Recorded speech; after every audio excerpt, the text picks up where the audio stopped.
मनूचा विरोध का? 7वा भाग. मनुस्मृतीत शूद्रांची स्थिती. मनुस्मृतीच्या सर्वाधिक चर्चिला गेलेल्या विवादास्पद शूद्रांसंबंधीच्या विषयावर आता विचार करूया. मनुस्मृतीच्या अंतःसाक्षीवर दृष्टिक्षेप केल्यास आपणास काही अत्यंत महत्त्वपूर्ण व आधारभूत तथ्ये उपलब्ध होतात, जी शूद्रांविषयी मनूच्या भावनांचा संकेत देतात. ती अशी आहेत. क्रमसंख्या 1.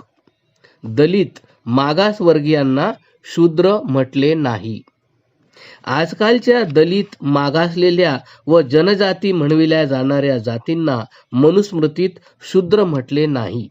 मनूची वर्णव्यवस्था आहे, म्हणून सर्व व्यक्तींच्या वर्णाचा निर्णय गुण, कर्म, योग्यता या आधारेच केला गेला आहे, जातींच्या आधारावर नाही. याच कारणाने शूद्र वर्णात कोण्या जातीची गणना करून असे म्हटले नाही की अमुक अमुक जाती शूद्र आहेत. म्हणून नंतरचा समाज व व्यवस्थाकारांनी वेळोवेळी शूद्र संज्ञा देऊन काही वर्ण शूद्र वर्गात समाविष्ट केले. काही लोक भ्रांतीमुळे याची जबाबदारी मनूवर लावतात. विकृत व्यवस्थांचा दोषी तर नंतरचा समाज आहे, परंतु त्याची शिक्षा मात्र मनूस दिली जाते. न्यायाची अपेक्षा करणाऱ्या दलित प्रतिनिधी वर्गाचा हा कसला न्याय आहे? क्रमसंख्या 2. मनुकृत शूद्रांची परिभाषा वर्तमान शूद्रांना लागू पडत नाही. मनूची शूद्रांची संकल्पना आजच्या दलित व मागास जातींना लागू पडत नाही. मनूची शूद्रांबद्दल संकल्पना अशी आहे. ज्यांचा ब्रह्मजन्म अर्थात विद्याजन्मरूपी दुसरा जन्म होतो ते द्विजाती ब्राह्मण, क्षत्रिय व वैश्य आहेत. ज्यांचा ब्रह्मजन्म होत नाही ते एक जाती अर्थात शूद्र होत.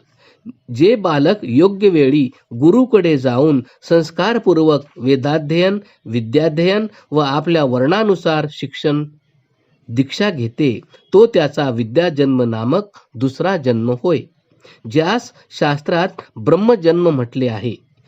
जो जाणून बुजून मंदबुद्धी असल्यामुळे अथवा अयोग्य असल्यामुळे विद्याध्ययन व उच्च 3 वर्णांपैकी कोणत्याही वर्णाची दीक्षा शिक्षण घेत नाही, तो अशिक्षित एक जाती अर्थात एक जन्म असणारा अर्थात शूद्र म्हणविला जातो. याशिवाय उच्च वर्णाची दीक्षा शिक्षण घेऊनही जो निर्धारित कर्मे करीत नाही, तोही शूद्र होतो. याविषयी 1-2 दाखले असे. ब्राह्मणः क्षत्रियो वैश्यः त्रयोवर्णाः द्विजातयः चतुर्थः एकजातीयस्तु शूद्रः नास्ति तु पंचमः. मनुस्मृती अध्याय 10 श्लोक 4. अर्थ: ब्राह्मण, क्षत्रिय, वैश्य हे 3 वर्ण द्विज म्हणवितात, कारण यांचा दुसरा विद्याजन्म होतो. चौथा वर्ण एक जाती, केवळ माता पित्यापासून जन्म घेणारा पण दुसरा विद्याजन्म प्राप्त न करणारा शूद्र आहे. या 4 वर्णाव्यतिरिक्त 5वा वर्ण नाही. शूद्रेन हि समस्तावद यावद वेदेन जायते. मनुस्मृती अध्याय 2 श्लोक 172. अर्थ: जोपर्यंत व्यक्तीचा ब्रह्मजन्म अर्थात वेदाध्ययन रूपी जन्म होत नाही, तोपर्यंत ती शूद्रा समानच असते.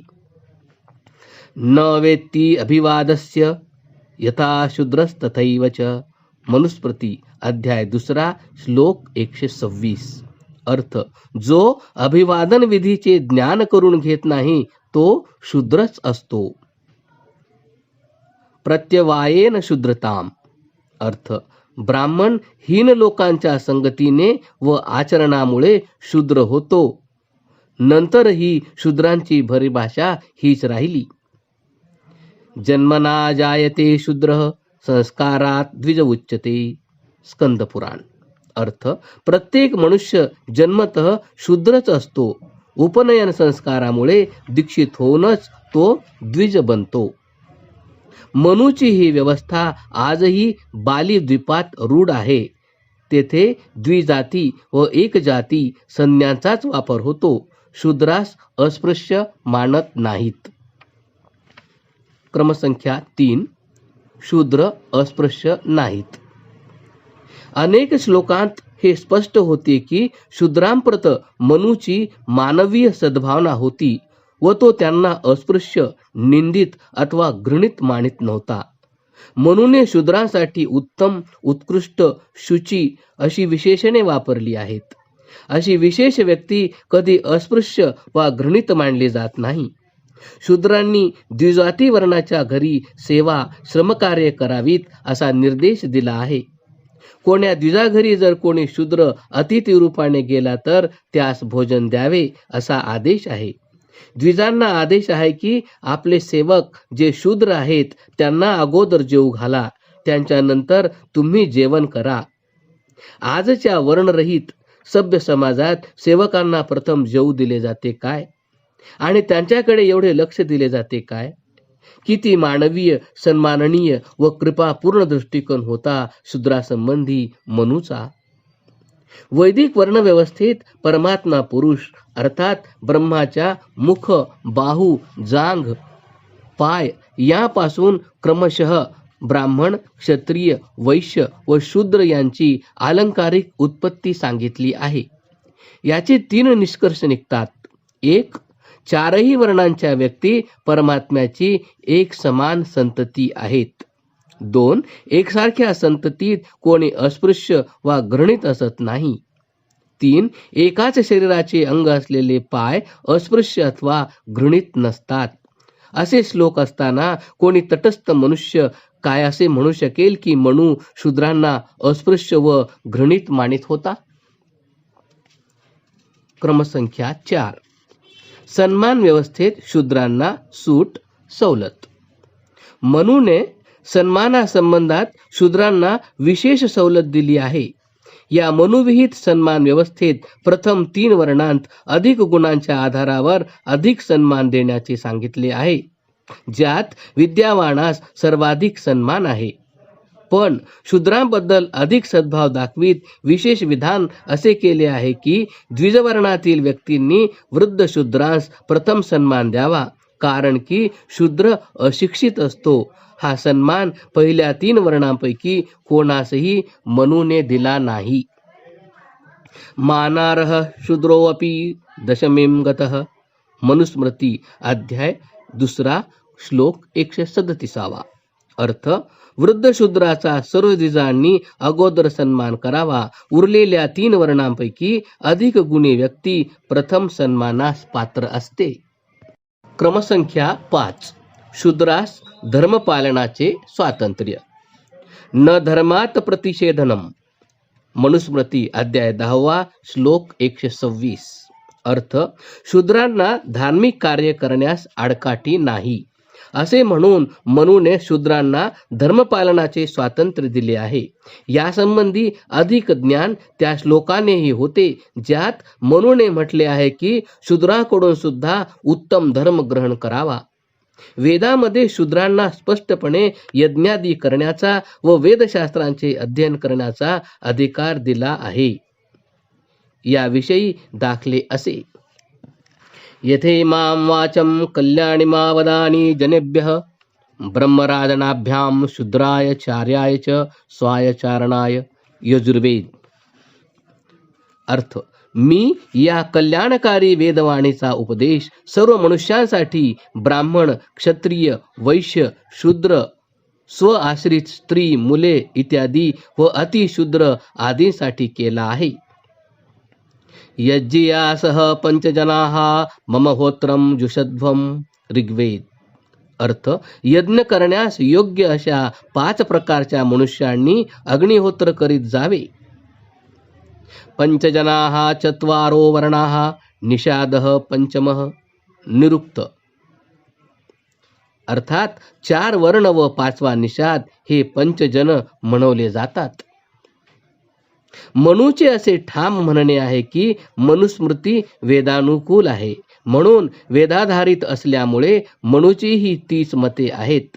याच कारणामुळे उपनयन प्रसंगी कोठेही शूद्राच्या उपनयनाचा निषेध केलेला नाही, कारण शूद्र अशांना म्हणावे जे उपनयन करून घेत नाहीत. क्रमसंख्या 6. दंड अर्थात शिक्षा व्यवस्थेत शूद्रांना सर्वात कमी दंड. वाचक हो, आता मनुविहित दंड व्यवस्थेबद्दल पाहूया.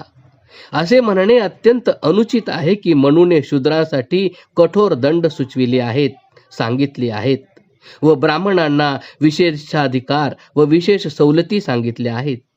मनुच्या दंड व्यवस्थेचे निकष आहेत गुण, दोष व आधारभूत तत्वे आहेत बौद्धिक स्तर, सामाजिक स्तर, पद, अपराधाचा प्रभाव. मनुची दंड शिक्षा व्यवस्था यथायोग्य दंड व्यवस्था असून ती मानसशास्त्रावर आधारलेली आहे. जर मनु वर्णामध्ये गुणकर्मयोग्यतेप्रमाणे उच्च वर्णांना अधिक मान व सामाजिक उच्च स्तर प्रदान करतो, तसाच अपराध केल्यावरही त्याच तोलाचा दंड व शिक्षाही देतो. अशा प्रकारे मनुच्या यथायोग्य दंड व्यवस्थेत शूद्रांना सर्वात कमी शिक्षा सांगितली असून ब्राह्मणांना सर्वाधिक, राजास त्याहूनही अधिक शिक्षा सांगितली आहे. मनुची ही सर्वसामान्य दंड व्यवस्था असून ती सर्व ठिकाणी लागू होते. अष्टापाद्यं तु शूद्रस्य स्थेये भवति किल्बिषं षोडशैव तु वैश्यस्य द्वाविंशत् क्षत्रियस्य च ब्राह्मणस्य चतुष्षष्टि पूर्णवापि शतं भवेत् द्विगुणा वा चतुष्षष्टिः तद्दोषगुणविद्धि सह. मनुस्मृती अध्याय 8 श्लोक 337 व 338. अर्थ: चोरी आदी अपराधात शूद्रास 8 पट दंड दिला जातो, वैश्यास 16 पट, क्षत्रियास 32 पट तर ब्राह्मणास 64 पट. खरे तर त्यास शतपट अथवा 128 पट दंड केला पाहिजे, कारण उत्तरोत्तर वर्णाची व्यक्ती अपराधाच्या गुणदोषास व त्याच्या परिणामास व प्रभावास योग्य प्रकारे समजणारी असते. याबरोबरच मनुने राजास आज्ञा केली आहे की वरील शिक्षेत सूट दिली जाऊ नये. मग अपराधी आचार्य, पुरोहित, राजाचे मातापिता का असेनात. दंड केल्याशिवाय अपराधी मित्रास ही राजाने सोडू नये. जर कोणी समृद्ध व्यक्ती शारीरिक शिक्षेऐवजी विपुल धन देऊन सुटण्याचा प्रयत्न करील तर त्यासही सोडू नये. मनुची दंड व्यवस्था किती न्यायपूर्ण, मानसशास्त्रीय, व्यावहारिक व प्रभावी आहे हे पाहण्यासारखे आहे. याची तुलना आताच्या दंड व्यवस्थेशी केल्यास दोहोंतील अंतर स्पष्ट होईल. वर्तमान दंड व्यवस्थेचे सूत्र आहे कायद्यापुढे सर्व समान आहेत. यास पहिला विरोध असा की पदस्तर व सामाजिक दर्जा यांच्या प्रमाणात सन्मान मात्र वेगवेगळ्या स्तरांचा आणि दंड शिक्षा मात्र सर्व स्तरांना समान.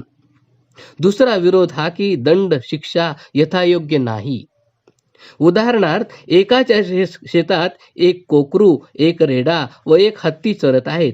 या अपराधाबद्दल प्रत्येकास एक एक काठी मारली. याचा काय परिणाम होईल? बिचारे कोकरू लाठीच्या प्रहाराने बे बे करू लागेल. रेड्यास थोडीशी जाणीव होईल, पण हत्तीस जाणवणारही नाही. वास्तविक ही शिक्षा समान आहे काय? समान शिक्षा तीच जी लोकव्यवहारात प्रचलित आहे. रेड्यास काठीने, हत्तीस अंकुशाने तर सिंहास चाबकाने ताब्यात आणले जाते. दुसरे उदाहरण घेऊ. सर्वांना 1000 रुपये दंड केल्यास अत्यंत गरीब व्यक्ती कर्ज काढून दंड भरील, मध्यमवर्गीय ताण सहन करून भरेल, तर श्रीमंत माणूस चुटकीसारशी रक्कम भरेल. अशा अमनोवैज्ञानिक दंड व्यवस्थेचा परिणामही विचित्रच दिसतो. हा समान दंड गरिबांना तर फाशी देणारा आणि या उलट धन, पद, सत्ता, संपन्न शक्ती असणारास हा तुच्छ भासणारा ठरतो. शिक्षा झालेल्यांची आकडेवारी पहा. स्वातंत्र्यानंतर किती गरिबांना शिक्षा झाली व किती धन, पद, सत्ता संपन्न लोकांना. आर्थिक गुन्हेगारीत समृद्ध लोक पैशाच्या रूपात दंड भरून पुन्हा गुन्हा करण्यास मोकळे होतात. मनुच्या दंड व्यवस्थेत असे असंतुलन नाही. मनुची दंड व्यवस्था अपराधाच्या स्वरूपावर अवलंबून आहे. तो गंभीर स्वरूपाच्या अपराधासाठी जर कठोर दंडविधान करत असेल तर ते चारही वर्णासाठी सामान्य असते, आणि जर सामान्य अपराधासाठी सामान्य दंडविधान करत असेल तर ते सुद्धा चारही वर्णासाठी सामान्यच असते. शूद्रासाठी जे कठोर दंड सांगणारे श्लोक दिसतात ते मनुकृत नसून प्रक्षिप्त आहेत. क्रमसंख्या 7. शूद्र दास नाहीत. शूद्रांकडून अवैतनिक चाकरी अथवा त्यांच्या उपजीविकेसाठी आवश्यक त्या गरजा पूर्ण न करता त्यांच्याकडून सेवा करून घेणे हे मनूच्या तत्वाविरुद्ध आहे. मनूने सेवकांचे वेतन, स्थान व पदानुसार निश्चित करण्याची आज्ञा राजास दिली असून अनावश्यक वेतन कपात करू नये अशीही आज्ञा केली आहे. मनुस्मृती अध्याय 7 श्लोक 125-26, अध्याय 8 श्लोक 216. क्रमसंख्या 8. शूद्र सवर्ण आहेत. वर्तमान काळातील मनुस्मृती पाहिल्यास असे आढळते की तिच्यात अशा कितीतरी व्यवस्था आहेत ज्या नंतरच्या समाजाने आपल्या सोयीनुसार व पसंतीनुसार बदलल्या आहेत. मनूने शूद्रांसह चारही वर्णांना सवर्ण मानले आहे. त्या चारहून जे भिन्न ते असवर्ण, परंतु नंतरचा समाज शूद्रांना असवर्ण म्हणू लागला. मनूने शिल्प, कारागिरी आदी करणाऱ्यांना वैश्यवर्णांतर्गत मानले आहे, परंतु नंतरच्या समाजाने त्यांनाही शूद्र कोटीत समाविष्ट केले. दुसरीकडे मनूने कृषी, पशुपालन यांना वैश्याचे काम मानले आहे, परंतु शेकडो वर्षापासून ब्राह्मण व क्षत्रिय कृषी व पशुपालन करीत आहेत, त्यांना वैश्य म्हटले नाही. यास मनूची व्यवस्था कसे मानावे? अशा प्रकारे मनुनिर्मित व्यवस्था न्यायपूर्ण आहे. त्याने शूद्र किंवा इतर वर्णावर अन्याय केला नाही, पक्षपात केलेला नाही. क्रमशः